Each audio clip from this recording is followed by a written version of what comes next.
Good afternoon, neighbors. Welcome to the celebration of 100 years of community. My name is Michelle Malloy Kelly, and I'm making a lot of noise up here. Sorry.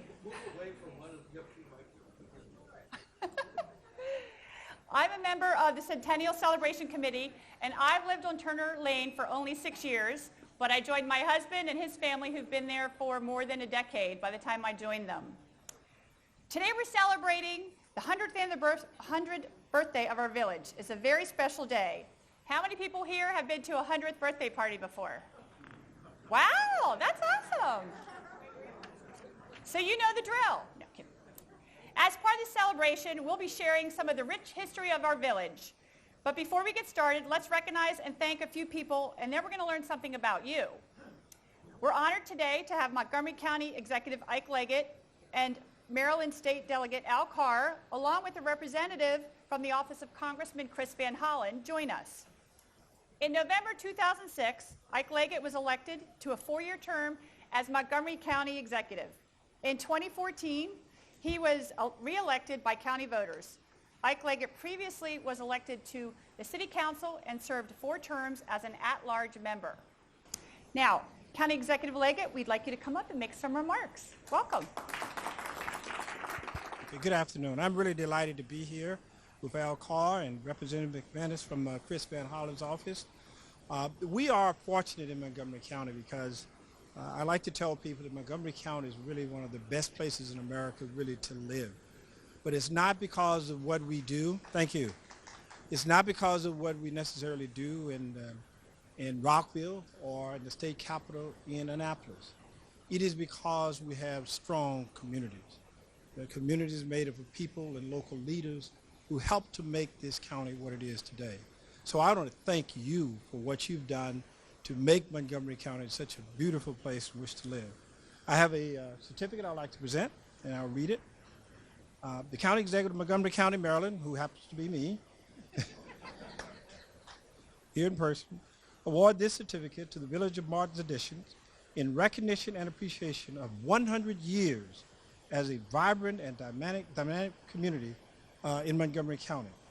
You carry on the legacy of Harry Martin, who began the Additions in 1905 with a view toward creating a unique development. This year, you celebrate your 100th anniversary as a special taxing district. Unique government construct. Congratulations to those of you who made this cooperation possible, many of whom remain residents of the village. Martin's Additions today. Congratulations is signed by me today's date. Congratulations. Delegate Al Carr has been a member of the House of Delegates since 2007.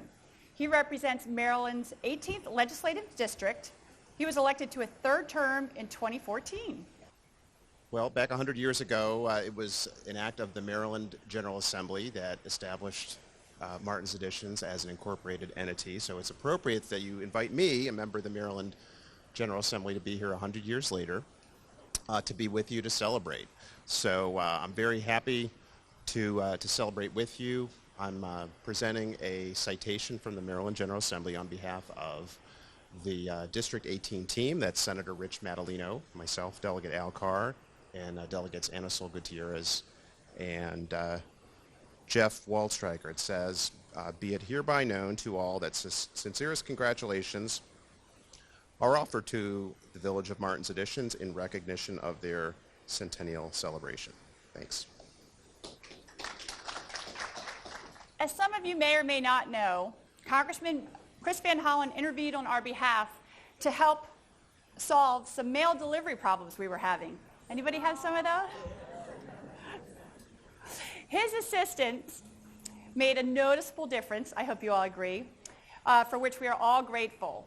Karen McManus, Deputy District Director of Chris Van Hollen's office, a 33-year resident of Cummings Lane, and a former City Council member, will like to make some remarks on his behalf. So please, Karen.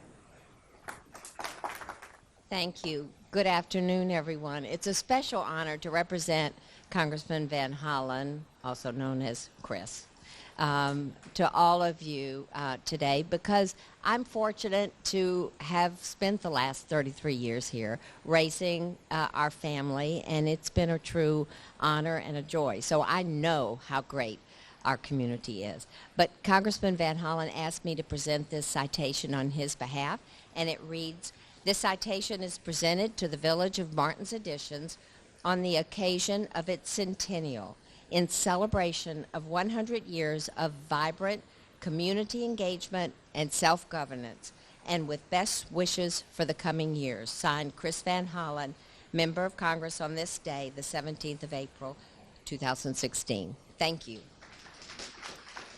Now, I would like to acknowledge my neighbors and my new friends on the Centennial Celebration Committee, the chair, Naomi from Quincy Street, Richard Kraychuk from Bradley Lane, Susan Fattig of Melville Place, and Beth Boa, the Assistant Village Manager. Thank you, guys. Next, will our village council members please stand? Once again, Richard Kraychuk, Chair, Arthur Alexander, Tiffany Cisna, Susan Fattig, and Katya Hill. I want to thank you for your leadership. Now let's learn a little something about you. Can everybody please stand up? All righty, everybody. Now, if you've lived in Martin's Additions for 5 years or less, please take a seat. I know my neighbors are. They've been here less than a year. Now, 10 years or less, take a seat. 20 years or less, take a seat. 25 years or less, take a seat. 30 years or less, take a seat. Okay, we're thinning it out a little. 35 years. Okay. We're up to 40 years or less. 45 years or less. Okay, let's see. 50 years or less. Okay. So 60 years. Who's been here 60 years? And over here? 62 years. That's fabulous. I bet you guys have seen a lot of change. Thank you very much. Now, on with the program.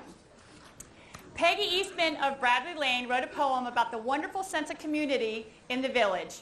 Please join me in welcoming Peggy to recite her poem. By the way, Peggy also, I found out recently by being on this committee, has been on my mother-in-law's book club for about 30 years. Thank you. Thank you, Michelle. Good afternoon, everybody. This is an honor to do this. This poem is called A Community to Celebrate, and that's why we're here. Delicate as a fledgling's feathers are the new green leaves of this new spring. Our cherished trees are greeting us with bursting life. Tiny star-like maple leaves share this newly washed pale blue space with diminutive tulip poplar umbrellas. Soon there will be a leafy canopy overhead that belongs to our warbling birds. What is the yardstick for a thriving small community? Reverence for nature, generosity, a warm welcome for newcomers, compassion. Richly blessed are we with all of these and more. Surely it is the little and not so little actions we take every day that unite us. Raking and bagging leaves for a neighbor who wrenched his back. Picking up a gallon of skim milk at the Brookville market for a neighbor who lacks a car. Taking a friendly wandering dog home to his owners. We know this furry tail wagger by sight. Shoveling snow off the path for an elderly neighbor who just lost her husband. Picking up a prescription at the Brookville pharmacy for the sick child who lives next door. Good neighbors are caring neighbors, and they live here. We share books, block parties, yard sales, driveways, plants, casseroles, holidays, and children at play. We stroll on sidewalks to the Olympia Cafe. No need to drive to Starbucks. We show a streak of Thoreau, albeit much gentler. We prefer self-governance and gather annually at the Brookville Market Center for a balloon-festooned red, white, and blue voting day to elect our village officers and eat ice cream. We are not much into big box stores or suburban sprawl. We like things small. Who are we? We are the residents of Martin's Additions, Chevy Chase, Maryland, USA. And we are proud to call our village home.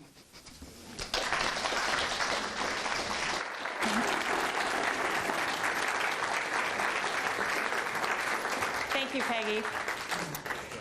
To celebrate our 100th birthday today, we will also learn about our roots. There's no one better to recall our history than Paul Weller, a consummate storyteller and a dedicated resident. During his 42 years living on Raymond Street, he was one of the residents that guided the village through incorporation in 1985. He then served as the first council chair after incorporation. For a total of 9 years, he served on the council, 2 as chairman. Paul will tell our story in 2 segments. The first will cover the early years from 1916 until incorporation. Later in the program, he'll come back and recount our history since incorporation. Please welcome Paul Weller to the stage. Thank you. It is an honor to be here and to have spent 42 years in Martin's Additions through hurricanes and all kinds of storms and everything, and three terms on the village council, which in itself was something to write home about. Anyhow, we're here to pay homage to the 100th years of the village of Martin's Additions. And also to celebrate a special event that took place 30 years ago, and that was the incorporation of the village of Martin's Additions, which gave it special status. But what I'd like to do now is to go back, if you will, another 100 years, to go back 200 years, and talk just very, very briefly about this particular area, which means so much to me as a history buff. We had rolling farmlands, a lot of tobacco and small grains along this Tenleytown to Brookville Turnpike. It was a dirt road that went down to the Port of Georgetown and up to Central Maryland and Brookville. And along that turnpike was a 350-acre tobacco plantation called No Gain. This plantation covered land on both sides of the turnpike, the Brookville Road, that went over to what is now Connecticut Avenue. And it also was over to the district line and actually into part of the district. It covered this land. It had a rambling farmhouse on a dirt lane. The farmhouse built in the 1790s. Farmhouse is still there. The dirt lane eventually became a street called Thornapple Street. And then struggling farmers were having small farms around the No Gain plantation. And they began to sell off pieces of land around this area because of struggling economic problems. The economic problems came about because of various problems with the economy of the United States. It went back and forth during those years. And among the first to come along after about this time in the 1830s was a family, the James Cummings family. They were escaping really from Ireland and the potato famine that most of you have heard about. They came first to the port of Norfolk, tried to get a job down there in the naval shipyard. That didn't work out. They went to the port of Georgetown to work on the canal and to work in the warehouses along the canal.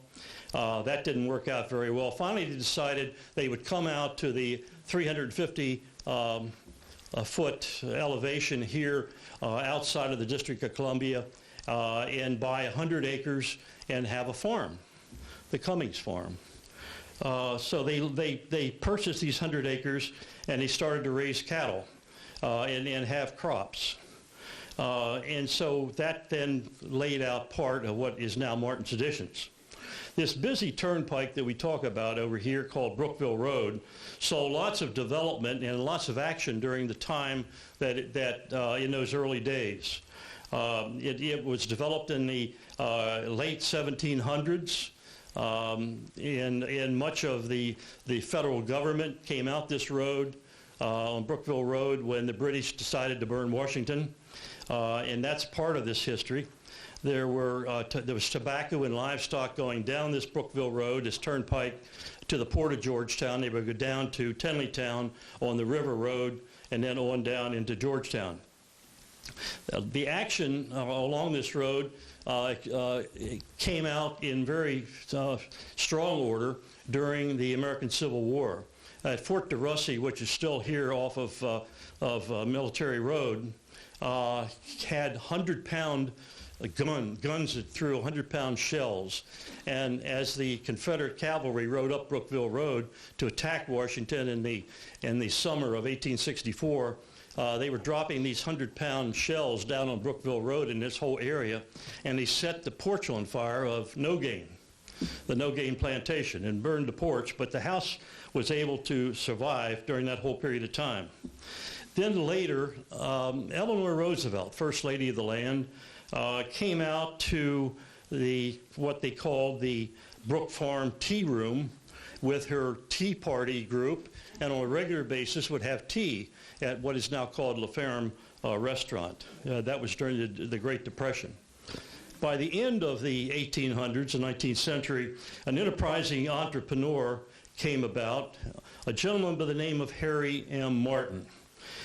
He saw what the millionaires were doing on the other side of the west side of this Brookville Road, and developing their new Chevy Chase development, and he decided he would get involved as well, but he was going to develop a subdivision, if you will, for the medium class, the working class, if you will, and not the rich class.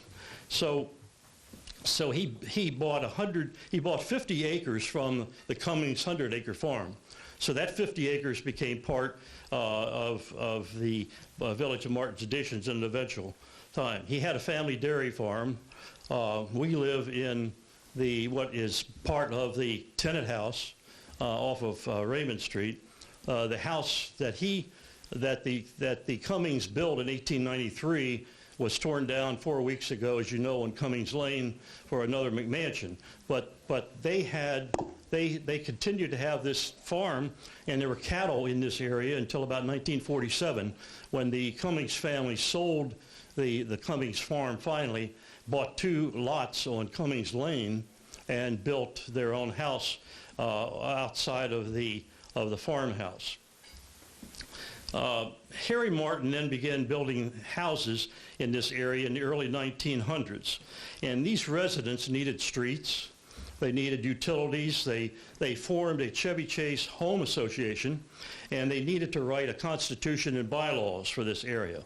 The association elected a citizens committee, the forerunner of today's village council. But there was no money to spend on any utilities or anything, and so each family was assessed $1.50 in Martin's Additions to try to buy things like ashes to spread along in the mud, to lay boardwalks and place lanterns so they could walk over to the trolley. By this time a trolley was running out Connecticut Avenue, and so they could walk over to that distance and ride the trolley downtown if that's where they worked for the county government, because many early residents of Martin's Additions were government employees. And so then the residents got together and they pulled $350 of their own money to lay a board sidewalk that went from Turner Lane up to where Quincy Street is, where the dog park is now, so that they could walk up and down that part of Martin's Additions. Next came a sewer and septic tank system. They built a septic system that culminated in a big septic tank and in a unit which ended up in our front yard on Raymond Street. And I still have the foundations, by the way, down there. But as the 20th century progressed, the community started to petition Mr. County Executive. They started petitioning Montgomery County government for assistance. But the county had no money either to give them. And so it was up to Martin's Additions to put their money together and to bring this all about. But Harry Martin saw that his development was going to take off. It was going to be a successful venture. And so he went to the General Assembly in Annapolis, and he petitioned for a special taxing district jurisdiction, authority. And that would include a citizens committee that had the duties of regulating everything from farm animals to utilities and so forth for this particular area of Harry Martin's development. And that special taxing district was finally granted on April the 11th, 1916, 100 years ago last week. That was the beginning of the village of Martin's Additions officially. It took another 9 years that a duly elected citizens committee was brought into being to fully implement what the General Assembly in Annapolis had done. Finally, Harry Martin served as that first citizens committee chair from 1925 until 1938.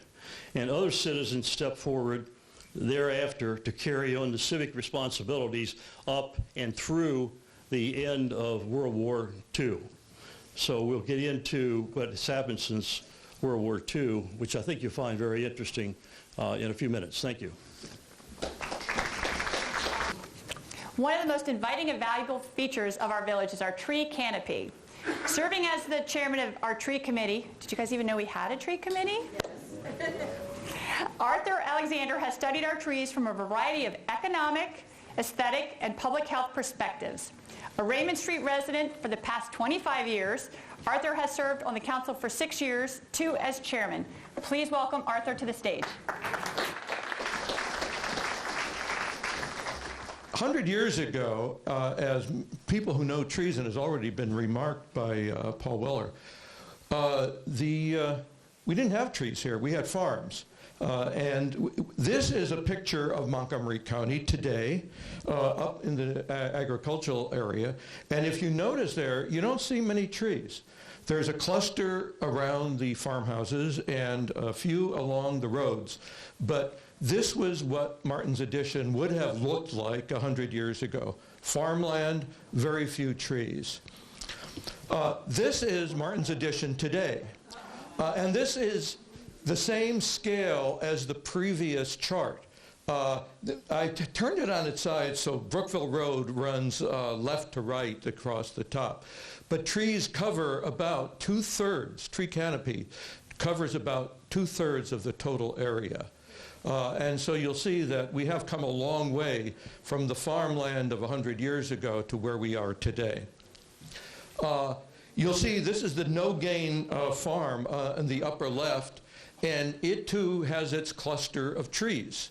And this is very characteristic of residential areas anywhere. People plant trees around where they live.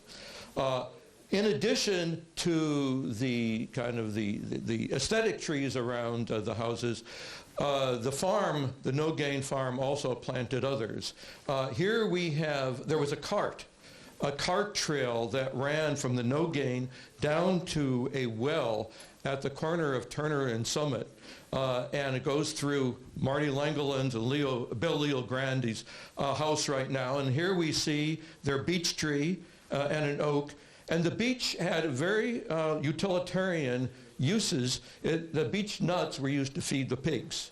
And so farmers planted trees for real reasons, either the aesthetic or for the economic reasons. Also on the no gain was an orchard of black walnuts, a few of which continue to exist today. Beautiful trees. And again, the walnuts were used to feed both humans and animals. And we can ask the question, and the tree committee, we had to ask the question, how come? Why is it that when we built the houses, we turned this into a residential area, the first thing that people do is plant trees around it? And the answer is, I was really surprised. I'm an economist, and I started looking at the research on the influence of trees. I was shocked at the sheer number of articles looking at the influence of trees, the positive influence of everything from environment to health to mental health. There are just enormous numbers of articles on this. In fact, the authors are sometimes so embarrassed by the size of the effects that they start looking at, well, what else is going on here? Is it, what's cause and effect? What are the statistical properties of the analysis, and so on? Among the effects are the environmental effects. It reduces the heat in the summer, the cold in the winter. You know, if you drive from downtown DC out to this area, right into Martin's Addition, we notice in our car when we drive the difference in temperatures, 4 to 8 degrees easily during the summer. The temperature on your roof is 15 to 30 degrees cooler during the middle of the summer with the sun out if there's a tree shading it. It cut down the pollution.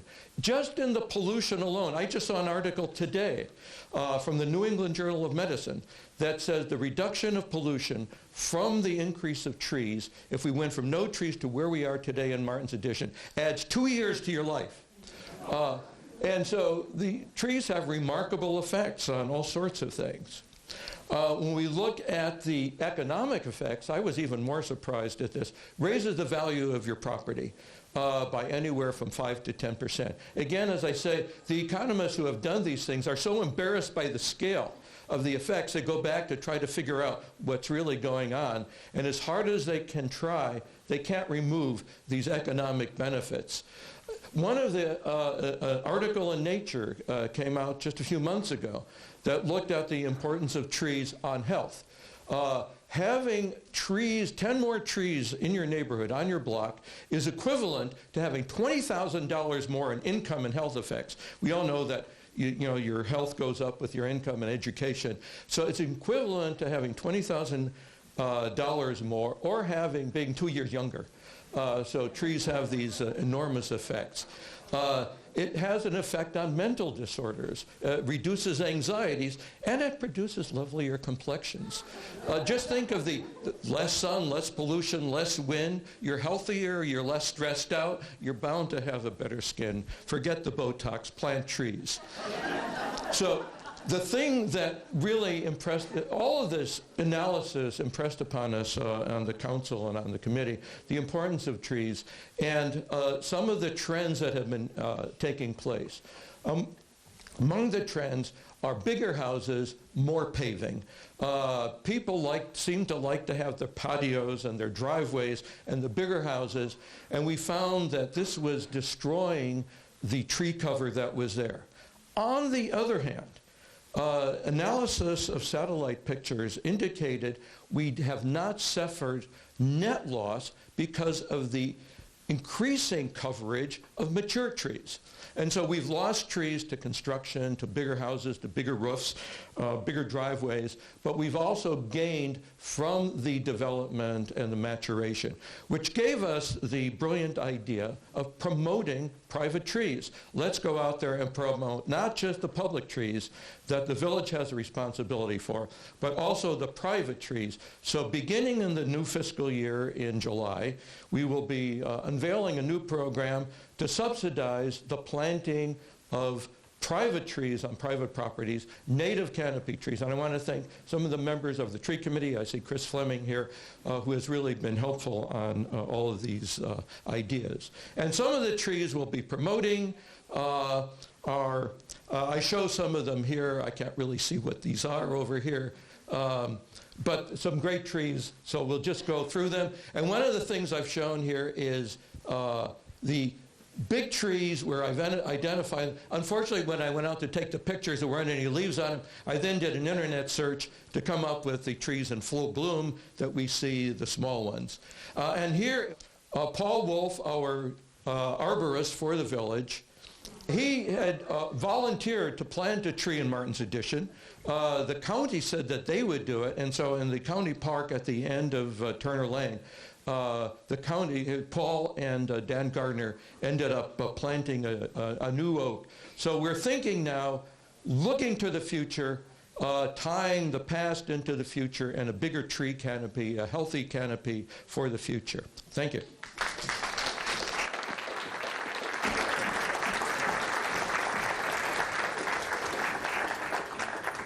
Thank you, Arthur. I think you just gave us a lot of reasons why so many of you have lived in Martin's Additions for so long, right? But 2 years, $20,000, tough choice. Glad we don't have to make that choice. Now, let's bring Paul back up. He's going to talk to us from the incorporation of Martin's Additions. As the 20th century progressed and World War II came to an end, the work of the Village of Martin's Additions basically was carried on by the city, by the citizen residents, but it had a 5-member village council. And we parceled out at the council at that time the responsibilities to do streets, to do trees, and to do the trash pickup and so forth, and that was being carried on, street lighting, snow removal, to name a few of these items for this village council. But by the 1970s, Montgomery County was growing and changing, and there was concern that Martin's Additions was going to lose this semi-autonomous special taxing district category. As a result, we had no permanent status. We were at the mercy of both the county and the General Assembly in Annapolis. And there were already efforts by the General Assembly in Annapolis to take away the special taxing districts in Maryland and to blend these areas into the surrounding counties, the 24 counties in the state of Maryland. Chevy Chase Village, Section 3 and Section 5 had already applied at that time in the 1970s for incorporated status. This status would give the same status as Rockville, as Hagerstown, as Frederick, as Baltimore City. In other words, permanent status that you can't ever take away. And so that loomed as another responsibility for the already overworked citizen volunteers. So in 1980, I came on the village council at that time, and we voted, the Village of Martin's Additions was paying each of its council members $40 a month. $40 a month. And we said, let's take the $40 a month times five council members, and hire a part-time village manager.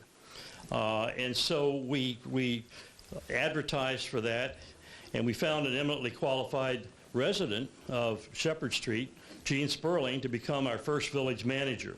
And she set up an office for the village in a spare bedroom on Shepherd Street. Then we decided we needed to make the next move for incorporation. And it would take untold hours of planning and years of bureaucracy to become a reality. The council, first of all, appointed a 3-member steering committee, and that steering committee drafted a charter and assisted with meeting these incorporation requirements that the state of Maryland required. It was a time-consuming and laborious process. It involved door-to-door solicitations and petitions. Majority of the citizens of the Village of Martin's Additions had to approve the move to incorporate. And then we needed to go to the General Assembly in Annapolis and to get an actual bill passed and signed by the governor.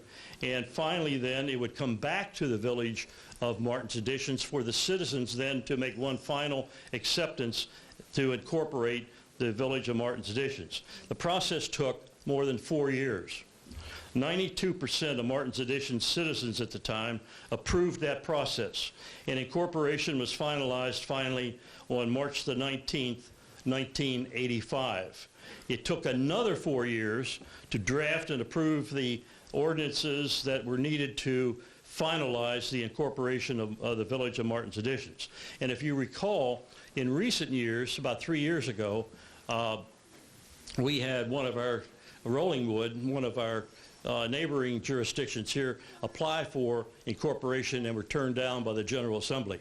And so we were lucky to get under the wire, if you will, on this incorporation. As I said, the process took more than 4 years. What we have today as an incorporated village is here for perpetuity. It can never be taken away from us. And it would not have happened without the commitment and hard work of dozens and dozens of Village of Martin's Additions volunteers. It took the support of the village resident, Neil Potter. Maybe many of you remember Neil Potter that lived on the corner of Brookville and Raymond. Neil was a member of the county council and later was county executive. It took our legal counsel, Roger Titus, who is now a federal judge in Greenbelt. It took Mike Zielinski, who is here today, who is an attorney, who helped us with the legalities of that whole process, as well as it took the concurrence and assistance of the General Assembly delegate that lived over in Section 3, Don Robertson. Maybe some of you remember him. Don Robertson was he was a fantastic help to us to take what we wanted to do to the General Assembly. These are the people that made this whole process possible. And it wouldn't have happened under today's conditions, as I said about Rollingwood. It took a lot of hard work, a lot of superb timing, and a lot of luck. And now we have a village with 334 houses, with nearly 1,000 residents, in a permanent and long-lasting reality. It's a reality. And so, who are we today as we pause to celebrate this 100th anniversary? The November 20th, 2015, last November, edition of the Washington Business Journal summed it up. And the Washington Business Journal said this: there were 15,090 organized communities in the United States of America. 15,090 organized communities in the United States. The Village of Martin's Additions ranks 13th in the nation. 63% of the residents of Martin's Additions 90% of the adults in Martin's Additions have bachelor's degrees. 63% have advanced degrees. It is 13th in the nation with a median household income of $233,750. It's 13th in the nation with a per capita income of $101,910, and 70% of its adults in Martin's Additions have a household income of $150,000 or more. Nice work, Harry Martin. Nice work. Good. Thank you, Paul. Not only thank you for your remarks here, but for all the work you did to get us incorporated those many years ago. So we've reviewed the past 100 years. Oh, here we go. We reviewed the past 100 years of Martin's Additions. Now we're going to look forward. We don't have much left. We're going to look forward to the future with Tiffany Cisna, who lives on Bradley Lane with her husband, 2 kids, and is currently our village council secretary. Come on up, Tiffany.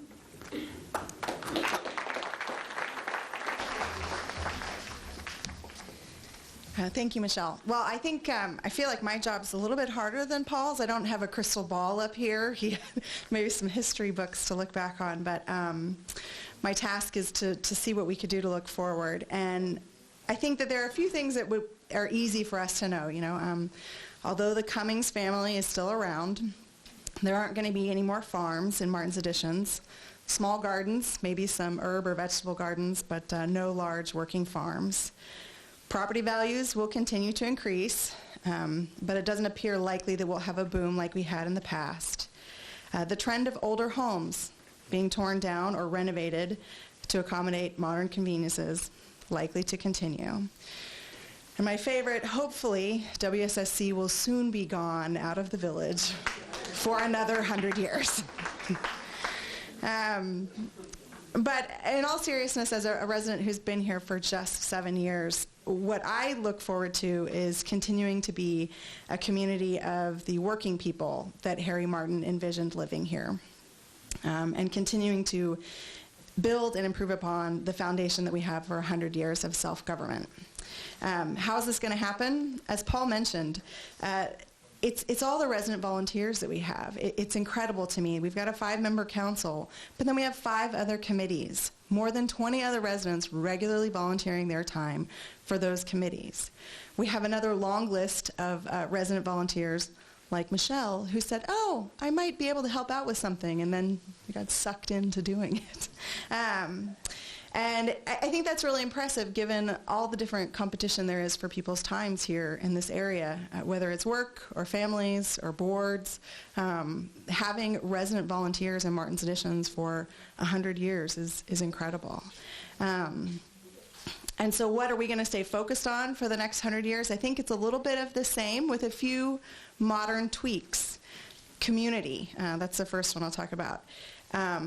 It's been a great inspiration to me, again, for my last 4 years on the council to see how many resident volunteers come out of the woodwork to help when we say, hey, we need something done. Having an event planner help plan an event, having an ethics lawyer participate in an ethics review. It's just amazing to me to see how we can draw residents in to use their expertise. The second thing is ensuring a future standardization and streamlining of our day-to-day administration. You know, as Paul mentioned, having an attorney on the village council to help through incorporation was helpful. We now have a professional staff full-time manager, Matt, who's in the back. If you haven't met him, today's your day. And we have a part-time manager. And they're dealing with constant changes from the state about regulations that we have to comply with. So, for instance, I'll just give you a simple example. The state said you can't get rid of any of your records, any of your paper that you have, until you have a state archivist-approved records retention schedule. It took us 8 months of back and forth after we used the state's model to get an approved records retention schedule. And then we started going through the files that were in the village office. Lots of time and energy, but these are the things that we have to do to comply with what is being given to us now. The last thing, again, I think that the village will continue to deal with is infrastructure projects. So no longer the board sidewalk along Brookville Road, but some of our streets might feel as bumpy as that would have been. In the next few years, we're going to get to some of those infrastructure projects that we've been kind of hanging off on, and street lights and street repaving once, again, WCC is out of the village. It's going to be time-consuming, but it's what we get to choose to do, and we choose to prioritize as a village. And so when I talk to friends of mine who live in D.C. or Northern Virginia, they're like, what is this municipality thing that you live in and you're on this council every third Thursday night? What is that? And I just tell them, I enjoy the part about when we're going to do a sidewalk repaving project, I know the neighbor who's going to come home and not have a tripping hazard anymore in front of their house. When we are going to send out a survey or ask residents for their input, I can see who the information comes back from, quantify whatever we get as responses, and then figure out or be part of the decision-making about how we use that information going forward.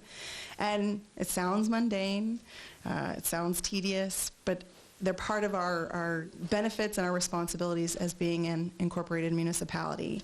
And I think what Paul mentioned earlier, the Washington Business Journal writing that we were a model is the goal for the next 100 years. Whether I've been here, me, 7 years, some of you 60 plus years, it's incredible.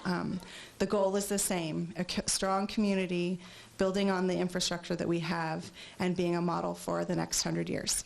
Thanks.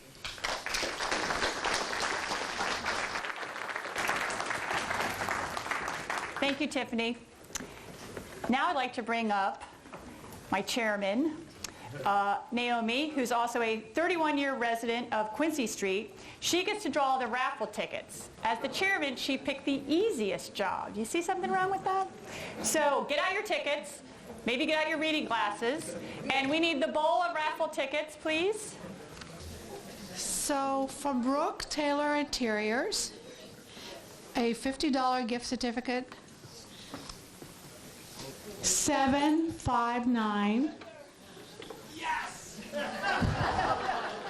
513. Sit down, Doug. She thought you just... Another one from Brooke Taylor Interiors for $50. No, you can go on down. Okay.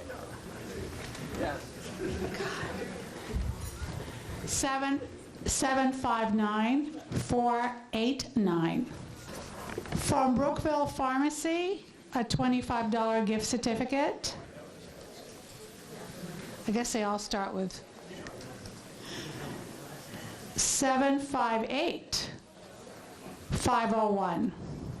Another $25 gift certificate from Brookville Pharmacy, 759-516. Yes? Okay. Oh, well, you could trade with the next winner, a haircut for a woman or a girl. Whoops. Brookville Barbershop, haircut for a woman or a girl.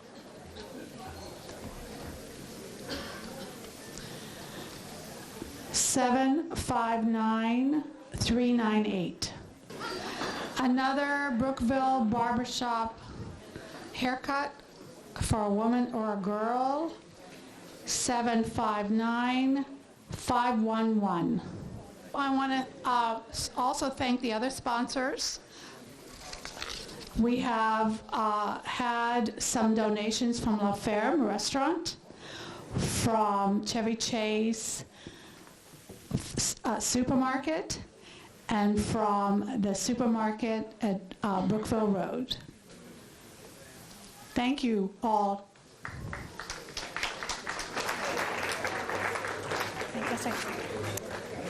Thank you, Naomi. We're just about there. To commemorate our centennial, we've commissioned Blake Clark and Nan Otenritter to write an anthem for the Village of Martin's Additions. Blake will lead us in singing the anthem, and the words are on your seat. Don't be shy, because nobody's seen these words before today. So please, join us. So I need a head count. Who reads music? Okay, y'all are the section leaders. You've been promoted, but you're not being paid. Can I also introduce to you all Nan Ottenritter? She used to work in D.C. She's now a Richmond resident, and she wrote these beautiful words. She's a poet extraordinaire, and she's going to give you a reading first, and then we're going to sing. Okay, great. First of all, happy birthday, Martin's Edition. Yay. Martin's Editions, our home sweet home, village of light and trees. The values of old reside here as well as we grow in community. Our schools raise our children, our churches, our souls, and neighbors care for us, young and old. Always be the home to which we can return, our village where we love, dream, and learn. Martin's Editions, our home sweet home, born from tobacco farms, from Chevy Chase in years of old. Who could have forecast your charms? Your bungalows, four squares, grand porched homes on tree-lined streets, a delight to roam. It takes our village to raise a child. Martin's Editions, our town, on thee we smile. Okay. All right, I think we need to stand. We need to all stand up.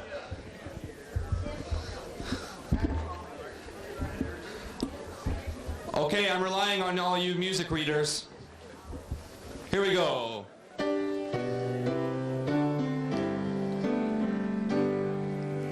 Martin Martin's Additions, our home sweet home, village of light and trees. The values of old reside here as well as we grow in community. Good. Our schools raise our children, our churches, our souls, and neighbors care for us young and old. Always be the home to which we can return. Martin's Additions, our town, on thee we smile. Martin's Additions, our home sweet home, born from tobacco farms, from Chevy Chase in years of old, who could have forecast your charms? Your bungalows, four squares, grand porch homes, on tree-lined streets, a delight to roam. It takes our village to raise a child. Martin's Additions, our town, on thee we smile. Good job, everyone.